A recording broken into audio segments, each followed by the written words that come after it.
Hello viewers, welcome to my channel. Hope you are well. So today in this video, I have come up with a completely new text written by C.G. Rossetti. That means Christina Georgina Rossetti, and the title of the text is Goblin Market. So this is a narrative poem written by Christina Georgina Rossetti. Before going to the line by line analysis or stanza wise analysis, whatever you want, please write that in the comment section. Before going to that, we must learn about C.G. Rossetti herself. Who is this C.G. Rossetti? C.G. Rossetti or Christina Georgina Rossetti was the sister of Dante Gabriel Rossetti. Dante Gabriel Rossetti or D.G. Rossetti, who was the founder of, or we can say the eminent figure, eminent writer of the Pre-Raphaelite groups. Pre-Raphaelite groups are the subgroups of these Victorian poets actually. They are very much popular for their picturesque beauty, in their arts, in their we can say in their poems, in their proses and other things. Okay, so these are the Pre-Raphaelite poets, and Dante Gabriel Rossetti was one of them. His sister was C.G. Rossetti. C.G. Rossetti, we can say one of the the feminist person, we can say feminist writer of that age. Actually, we cannot say that she was a feminist, but the point of view, or we can say if we analyze her poems, we can see there is a tinge of feminism in this. Okay. So from that perspective, we can say that she was one of the predecessors of feminism. Okay. So the C.G. Rossetti was the daughter of an Italian English man, and her maternal uncle was John Polidori, who was a poet himself and a physician to Lord Byron. In spite of these connections, they were very much poor, and she had her education at home from her mother, who was a very pious and religious lady. She never married. C.G. Rossetti never married, and till her death she served the Anglican Church. So this is about C.G. Rossetti. Now let us now move to the publication history of this poem. This poem, Goblin Market, was written in the year 1859 and was published in the year 1862. So this is the publication history. Now let us move to the historical context of writing of this poem. Okay, so this poem, actually, I have already mentioned that this poem was written in the year 1859, and in this year C.G. Rossetti came in close contact with some fallen women. Okay, so who are these fallen women? I obviously discuss that about later.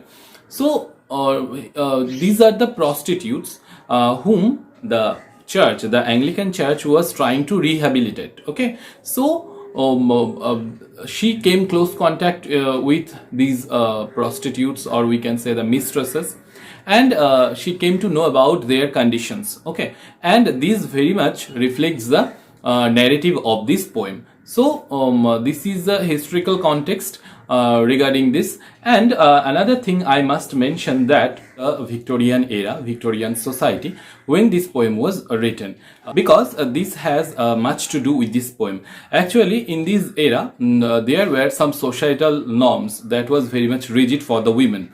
The women have to follow them strictly to maintain their quote-unquote respects. Okay, so what was these norms?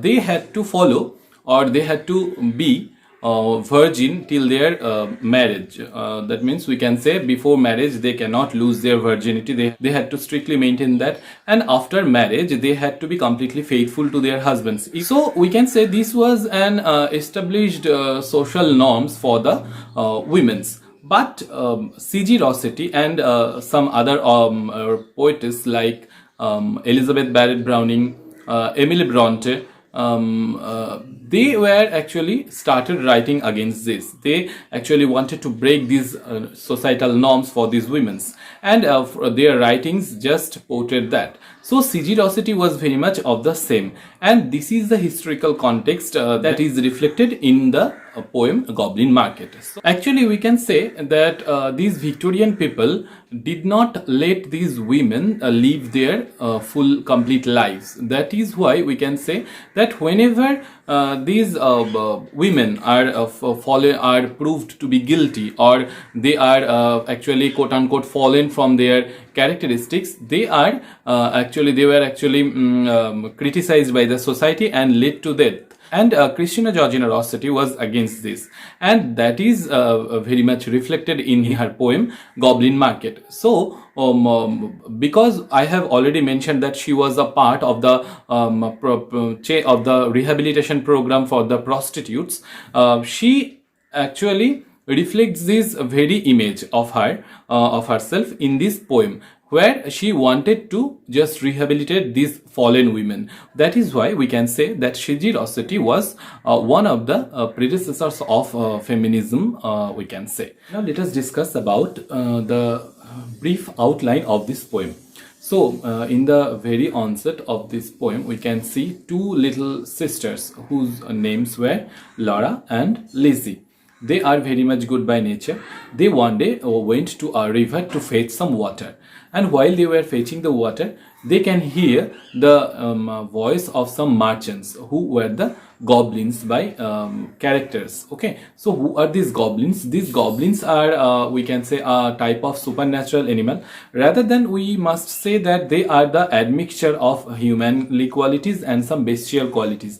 Actually, C.G. Rossetti has portrayed these goblins as having the body of a human being and the head of some beast, of some animals like wombat, rats, fox, and something like that.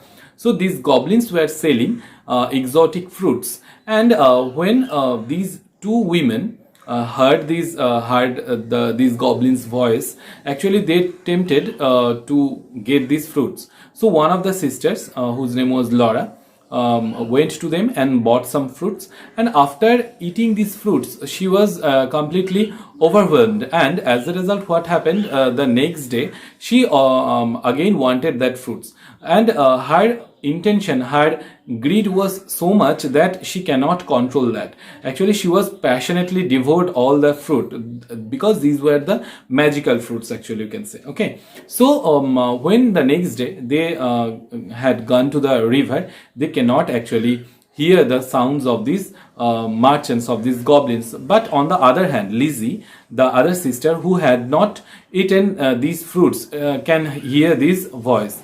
So what happens, as a consequence of eating these fruits, actually Laura started withering. She was facing untimely old age, and as a result, what happens, Lizzie wanted to help her sister so that she can revive her health.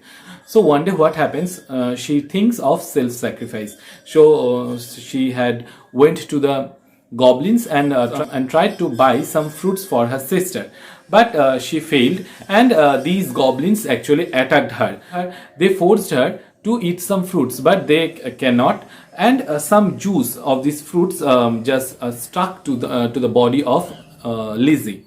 So in this condition, she came to her home, and Laura started licking her body, and after this, we can say, the next day Laura started reviving. Okay, and at the end of this poem, we can see these two sisters have actually gained their older self. Actually, this poem just reflects the very thinking of C.G. Rossetti, that I have already mentioned, that she was the part of the rehabilitation program, and these idea of rehabilitation of these fallen women has been reflected in this poem. Hope this will be of help. If this helps you, then please give it a like, do share with your friends, and please let me know what do you want. If you want a line by line analysis, because that will be done in several parts, or you want a stanza wise summary, detailed summary of this poem. Thank you for watching this video. Namaskar.